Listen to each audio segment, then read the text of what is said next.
sahabat film, kembali lagi ke Klise Film. Kali ini saya akan menceritakan sebuah film misteri horor, tapi bukan horor. Intinya film ini sangat menarik sekali untuk dibahas. Dan langsung saja kita saksikan saja filmnya seperti apa. Tetap di Klise Film. Cerita diawali dengan seorang pekerja kantor yang sedang mengerjakan sesuatu. Tidak lama kemudian, pria ini merasakan sakit pada bagian dadanya. Lalu dengan segera ia mengambil segelas air.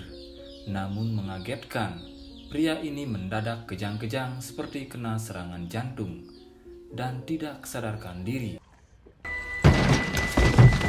Cerita beralih ke seorang pemuda yang bekerja pada perusahaan bernama Lockhart yang dipercaya mampu mengisi jabatan dari karyawan sebelumnya yang berada di posisi manajer penjualan. Namun di hari pertama si Lockhart bekerja tidak semudah yang ia bayangkan. Saat itu ia harus berhadapan dengan pertemuan para bos-bos besar. Namun bos Lockhart tidak lagi berada di Amerika, melainkan sedang berada di Swiss untuk mengikuti terapi kesehatan. But the truth cannot be. Lockhart pun harus menjemput bosnya atas perintah perusahaan ke Swiss. Singkatnya, sesampainya di stasiun, Lockhart sudah dijemput supir. Di perjalanan, si supir bercerita bahwa tempat yang ia kunjungi sudah berdiri selama 200 tahun. Younger than most of my passengers.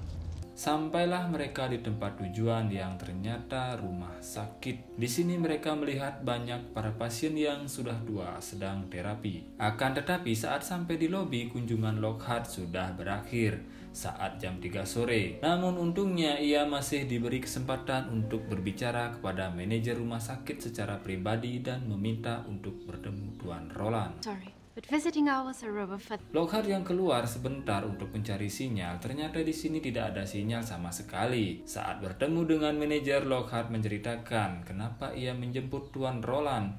Namun pembahasan semakin rumit saja. Saat itu ia melihat foto yang sangat lawas. Langsung saja manajer tidak mengizinkan permintaannya. Dengan alasan Tuan Roland belum memberikan informasi. Merasa buang-buang waktu, Lockhart balik lagi dan berencana datang besok pagi. To take Mr. Pembroke back to New York. Dalam perjalanan, terlihat ada seorang wanita muda berdiri di atas bangunan. Dan sangat mengagetkan, kecelakaan malah terjadi pada Lockhart dan supirnya. Ini karena rusa mendadak menyeberang jalan. Anehnya, Lockhart terbangun dari ketidaksadarannya di rumah sakit itu. Kali ini ia pun ditemani oleh seorang suster dan seorang dokter bernama Foreman. Dan yang paling mengagetkan bahwa sebenarnya Lockhart sudah dirawat secara intensif di rumah sakit ini selama 3 hari. Kakinya patah di sebelah kanan. Bahkan dokter Foreman berkata kalau ia sudah memberikan kabar ke kantornya kalau Lockhart sedang dirawat di sini, belum bisa diizinkan pulang ke Amerika. Lockhart jadi merasa lega jika perusahaannya sudah mengetahui keadaannya. They have no one who cares for them. Sambil bengong di ruangan itu, tiba-tiba ada tukang taman yang sedang menutupi lubang semacam terowongan. Akan tetapi momen itu harus terganggu saat Lockhart melihat ada makhluk kecil semacam bakteri di dalam gelasnya dan menganggap hal itu biasa saja. Lalu Lockhart berkeliling untuk mencari kamar Tuan Roland. Jika dilihat, tempat ini dipakai untuk terapi bagi orang-orang tua. Terlihat juga pelayannya sangat baik dan membuat pasien jadi betah. Setelah itu, Lockhart yang sudah berkeliling terlalu jauh langsung ditanya oleh seorang suster. Are you lost? Lockhart pun harus berbohong agar tidak diribetkan. Kalau saat itu ia mengatakan pada suster namanya adalah Roland dan sedang tersesat untuk kembali ke kamarnya. Akan tetapi sekarang ini Tuan Roland dijadwalkan untuk mandi air panas. Lalu Lockhart pun langsung diarahkan seolah-olah dia lupa harus kemana. Setelah berhasil masuk, Lockhart langsung melihat berbagai kegiatan orang-orang tua yang sedang mandi dan berendam. Kemudian Lockhart berjalan lagi ke ruangan yang lebih dalam yang makin masuk makin membingungkan. Saat melintas di ruangan itu, Lockhart malah tidak menemukan jalan sama sekali, serta membuatnya terjebak dalam sekejap. Namun anehnya ketika Lockhart membalikkan badan sekali lagi, jalan itu malah langsung muncul secara tiba-tiba. Entah itu halusinasinya atau memang aneh. Tiba-tiba saja Lockhart berhasil bertemu dengan Tuan Roland. Yang menjadi masalah adalah Tuan Roland tidak ingin pergi dari tempat ini. Ia sama sekali tidak tertarik bekerja lagi. Itu semua didasari karena Tuan Roland sudah sangat tua dan tidak mau stres dengan pekerjaan yang tiada hentinya itu. Namun Hart tetap berusaha membujuk Tuan Roland agar mau kembali, dan itu membuat Tuan Roland memiliki keinginan kembali lagi untuk mengurus pekerjaannya. You see, they have it all wrong. Do you know the Sebelum benar-benar pergi, Lockhart pun dihampiri oleh ketiga pasien yang sempat menyambutnya pada hari pertama. Dari sini Lockhart pun mengetahui sebuah nama pasien dari wanita tua yang ternyata bernama Nyonya Watkins. Tori Watkins, 40 years at Xerox. Sebelum pulang, Lockhart malah melihat wanita muda dan langsung menghampirinya di tepi kolam. Pada pertemuan inilah Lockhart diberitahu bahwa wanita muda ini bernama Hannah, yang ternyata juga seorang pasien di tempat ini dan dianggap spesial karena paling berbeda dengan pasien yang lain. Dia saja yang masih muda. Di mana satu-satunya hal yang Hannah ketahui sampai sekarang adalah dia pasien dengan kasus unik dan belum sembuh total dari penyakitnya. Dr. Foreman juga berkata kalau Hannah akan dijemput oleh orang tuanya kalau ia benar-benar sudah sembuh total. You a patient here? Setelah menunggu terlalu lama, Lockhart tidak sabar lagi. Dan ia bingung kenapa Tuan Roland masih saja belum keluar sampai sekarang. Mengejutkannya, Dr. Foreman memberitahu Lockhart kalau Tuan Roland baru saja jatuh dari tempat tidur. Saat ini Lockhart tidak bisa lagi menahan emosinya. Sampai-sampai ia tidak sadar kalau hidungnya berdarah. Saat diperiksa, Lockhart diberitahu oleh Dr. Foreman kalau dirinya sudah mengalami stres berat dan terlalu kelelahan. Itulah mengapa Dr. Foreman menyarankan kalau Lockhart belum bisa pulang ke Amerika. Tetapi sebelumnya, Lockhart yang tidak percaya sepenuhnya mulai mengendap-endap untuk mengambil dokumen milik Tuan Roland. Beruntungnya, Dr. Foreman tidak menyadari kejadian itu. Lalu Lockhart disuruh tes urin terlebih dahulu. Dari sinilah Lockhart menyadari bahwa bukan cuma dirinya saja yang pernah mengalami tes tersebut, tetapi semua pasien juga melewati tes ini, termasuk Nyonya Watkins juga. Pada malam harinya, Lockhart yang dipindahkan ke ruangan isolasi tidak bisa tidur sama sekali, yang dimana terlihat si penjaga taman sedang memasuki bangunan setengah jadi di malam begini. Paginya Lockhart mencoba mendobrak ruangan itu, dan sialnya si tukang taman ini sama sekali tidak mengerti dengan bahasa Inggris, jadi sulit untuk mengetahui. No. Dan lagi-lagi Lockhart melihat si Hannah. Kemudian ia temui. Dari sinilah ia bertanya seberapa jauh sebenarnya tempat tinggal penduduk dari tempat ini. Kabar baiknya si Hannah menjelaskan dengan langsung mengajak Lockhart naik sepeda keluar dari tempat ini. Namun kepergian mereka sebenarnya melanggar aturan rumah sakit. Setelah itu mereka tiba di suatu bar kecil dan diperhatikan oleh pengunjung bar lainnya. Yang lebih uniknya lagi, si sopir juga berada di bar tersebut dengan kondisi sehat-sehat saja tanpa ada luka sedikit pun. Lockhart pun langsung bertanya apakah ada dokter yang dapat membantunya di sekitar sini. Untung saja ia pun diberitahu bahwa ada satu orang warga yang bisa bertindak sebagai dokter, yang lokasinya berada di belakang bar ini. Tapi tanpa disengaja, Hannah juga terlihat sedang meminum sebuah cairan yang dianggap sebagai vitamin dan harus dibawa setiap harinya. Vitamins? Ternyata cairan itu memiliki rasa seperti keringat manusia. Setelah dicoba oleh Lockhart, Hannah sendiri tidak tahu fungsinya untuk apa. Tapi yang jelas itu suruhan dari Dr. Foreman untuk mengkonsumsi cairan itu. Lalu tanpa berlama-lama, Lockhart meninggalkan Hannah sebentar untuk mencari keberadaan dokter yang ada di belakang bar ini. Bermodalkan dokumen Tuan Roland yang berhasil ia curi, Lockhart bertanya pada orang ini apa sebenarnya yang tertulis pada dokumen Tuan Roland. Setelah dibaca beberapa menit, orang ini pun memberitahu bahwa pasien yang tertulis sudah mengalami dehidrasi sangat parah. Lockhart jadi tidak mengerti sama sekali bagaimana bisa Tuan Roland mengalami dehidrasi, padahal sudah diberi minum air putih setiap harinya. Dokter itu juga punya seekor sapi yang kelihatannya sakit. Lalu ia menghilangkan penderitaan sapi ini dengan menusuk perutnya. Yang mengejutkan, kenapa banyak sekali ada belut-belut aneh di dalam perutnya.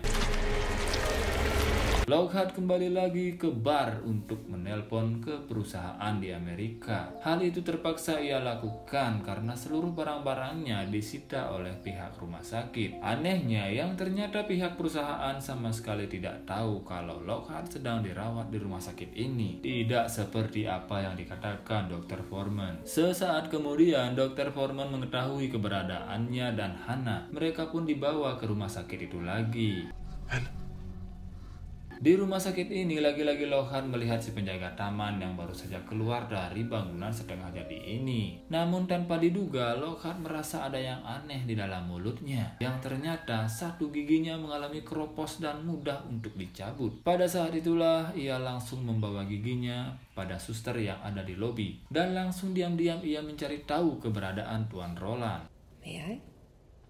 Lockhart yang curiga kelihatannya rumah sakit ini bukan sekedar tempat terapi biasa, dikarenakan banyak sekali ruangan-ruangan rahasia yang belum diketahui apa saja kegunaannya. Sampai suatu ketika Lockhart memasuki suatu ruangan yang ternyata terdapat Nyonya Watkins di dalamnya. Namun kali ini secara fisik Nyonya Watkins sudahlah berbeda. Tubuhnya terlihat begitu kurus dan kering. Sialnya itu membuat Lockhart takut dan membuat situasi menjadi semakin kacau. Jadinya ia harus masuk ke salah satu ruangan. You took him. Lantai tersebut untuk bersembunyi dari penjaga. Sialnya itu membuat Lockhart takut dan membuat situasi menjadi semakin kacau. Jadinya ia harus masuk ke salah satu ruangan untuk bersembunyi dari penjaga. Dengan mengandalkan penerangan dari korek dan rokok, tiba-tiba Lockhart berada di ruangan yang sangat aneh. Adanya manusia direndam pada tabung air. Ia juga melihat Tuan Roland yang tidak bernafas di dalam rendaman itu. Kecurigaan lagi-lagi muncul pada Lockhart bahwa rumah sakit ini gemar bereksperimen menggunakan tubuh-tubuh pasiennya. Tetapi saat Lockhart ingin kabur, keberadaannya diketahui oleh salah satu perawat. Dengan situasi seperti ini, Lockhart tidak bisa lagi mengelak. Ia malah terjebak dalam perawatan yang mengerikan. Apalagi Lockhart menyadari kalau ia bukanlah pasien pertama yang mengalami perawatan ini. Sangatlah mengerikan. Giginya Lockhart yang masih bagus malah dibor secara paksa sampai mengeluarkan darah.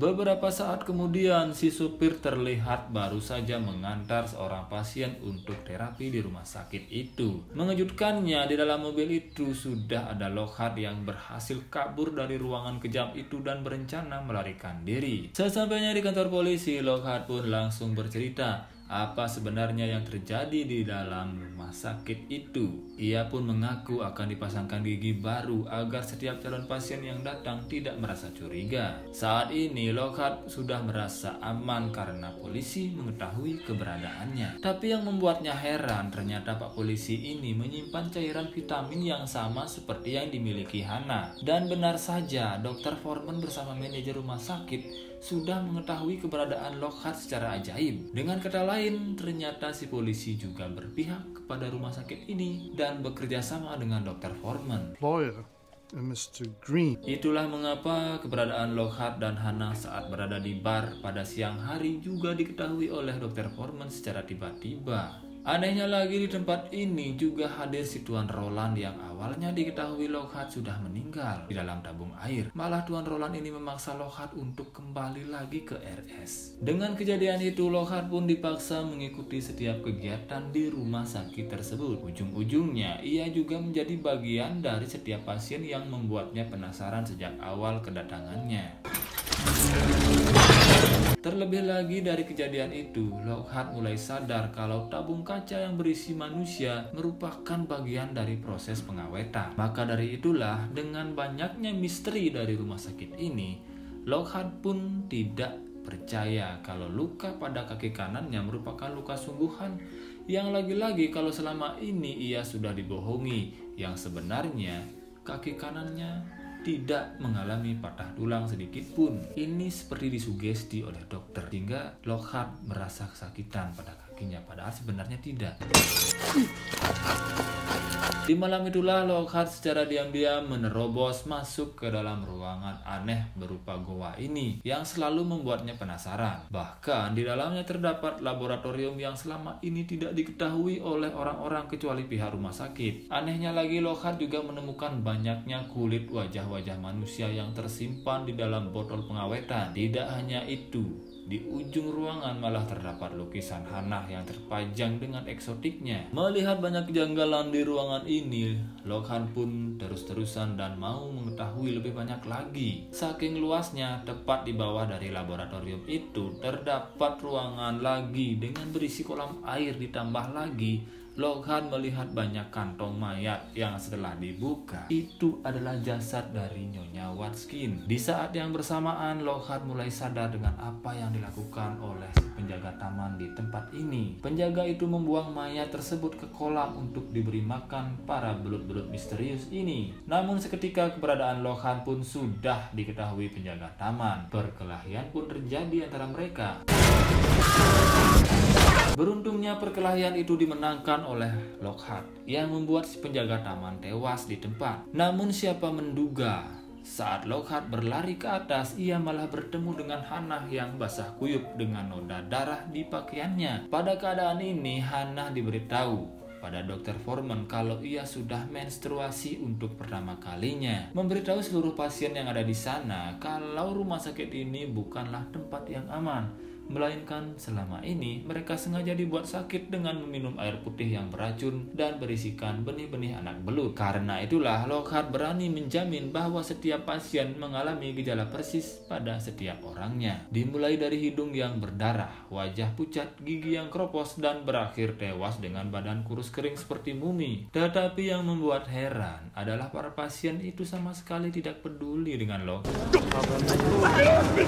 Malahan mereka semua berniat untuk menyerang Lockhart, sehingga sudah tidak ada cara lagi untuk menyelamatkan para pasien ini karena semua pasien sudah terinfeksi oleh air belut beracun itu. Dari tindakan Lockhart, segala rahasia semakin terbongkar. Lockhart langsung dibawa ke ruangan yang lebih mengerikan, yaitu di ruangan transfusi. Di sebelahnya ia juga melihat Tuan Roland yang tidak lagi sadar siapa sebenarnya dirinya serta mengapa juga dia di sini. Sesaat kemudian giliran Lockhart yang dieksekusi, di mana ia melihat banyak sekali benih-benih belut di dalam tabung. Sangat mengerikan, si Lockhart tidak bisa berkutik lagi. Ia hanya bisa pasrah, apalagi tenggorokannya dimasukkan selang besar dengan sangat keji oleh Dr. Foreman. Yang sadisnya lagi, selang itu digunakan untuk mengalirkan benih-benih belut secara bersamaan ke dalam perutnya.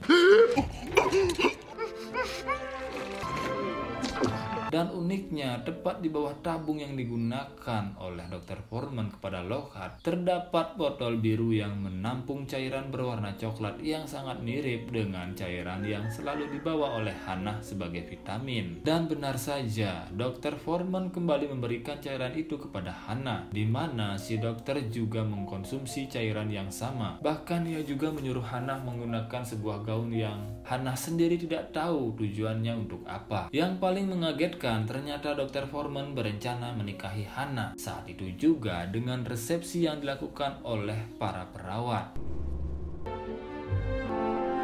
Ditambah lagi si Dr. Foreman mengajak si Hannah untuk berkembang biak secara paksa tanpa disadari oleh Hannah. Di saat yang bersamaan Lockhart mulai mencari sesuatu lagi. Di sebuah ruangan tempat manajer rumah sakit, ia melihat foto tua itu lagi secara detail. Karena lebih penasaran lagi, Lockhart membuka bingkai foto itu dan melihat ternyata di foto itu terlihat gadis kecil yang sangat mirip dengan Hannah waktu kecil, serta memegang tangan si pria berlilit kain putih tersebut. Lockhart pun langsung menuju bangunan goa itu dengan memergoki Dr. Foreman bersama Hannah. Dengan foto yang ia lihat tadi terungkap sudah kalau Hannah sebenarnya adalah anak dari Dr. Foreman. Dan benar saja, saat Dr. Foreman mengambil wajahnya terungkap sudah kalau siapa sebenarnya si dokter ini, bahwa si dokter ini sebenarnya menggunakan wajah palsu. Namun kedatangan Lockhart tidaklah sia-sia. Ia berhasil membakar Dr. Foreman saat didorong dan menumpahkan bensin. Namun waktu untuk menyelamatkan Hannah tidaklah cukup.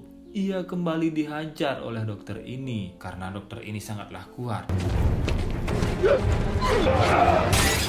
Dengan perkelahian itu menimbulkan api yang lebih besar dan naik ke atas gedung rumah sakit. Hal itu pun menyebabkan seluruh perawat menjadi panik dan mengacaukan pesta pora mereka. Di saat yang bersamaan, Lockhart masih berjuang melawan si Dr. Foreman yang selama ini menutupi identitasnya dengan menggunakan kulit wajah dari pasien. Beruntungnya Hannah yang sudah sadar akan semuanya pun langsung menghantam ayahnya sendiri dengan sekop sampai mati. Dan langsung tercebur ke kolam itu dimakan oleh para belut-belut aneh. Pada akhirnya perjuangan Lockhart tidaklah sia-sia dan ia langsung dibawa oleh Hannah untuk pergi dari rumah sakit yang mengerikan ini. Dengan menggunakan sepeda gayung mereka berhasil kabur dari mimpi buruk rumah sakit ini. Sesaat kemudian mereka malah menabrak mobil yang melintas, tapi untungnya tidak apa-apa. Ternyata mobil itu berisi bos-bos besar yang berencana menjemput Tuan Roland. Di saat inilah Lockhart tidak lagi peduli pada mereka dan pergi kabur bersama si Hannah. Dan itulah akhir dari film ini. Baik sobat film, saya akan coba jelaskan misterinya film ini. Jadi misteri dari film ini adalah cairan botol biru yang dikonsumsi oleh Hannah merupakan keringat dari manusia yang dibuat oleh Dr. Foreman sebagai penawar racun. Serta air berisi benih belut itu sengaja dibuat oleh Dr. Foreman untuk membuat para pasien semakin dehidrasi walaupun sudah meminum air yang sangat banyak setiap harinya. Serta rumah sakit ini juga berkedok memberikan kenyamanan pasien dan terapi sehat. Padahal sebenarnya semua pasien diracuni hanya untuk membuat cairan yang seperti diminum Hannah. Penjelasan dari kenapa Dr. Foreman membuat cairan ini adalah untuk kekuatan dan awet muda. Jadi yang meminum cairan itu tidak hanya si Hannah saja, melainkan Dr. Foreman dan seluruh pegawai rumah sakit itu. Sehingga mereka semua masih awet muda walaupun sudah berumur 200 tahun lebih. Jadi secara gamblang rumah sakit tersebut membuat semacam sekte yang sangat aneh dan merugikan semua pasien, apalagi orang yang tidak sengaja datang berobat ke rumah sakit ini. Mending balik lagi dengan segera. Oke sobat film, itulah yang bisa saya sampaikan dari penjelasan cerita ini. Mungkin ada yang memiliki versi yang berbeda, silakan bisa tulis di kolom komentar dan jangan lupa like and subscribe channel ini. Terima kasih sudah menyaksikan.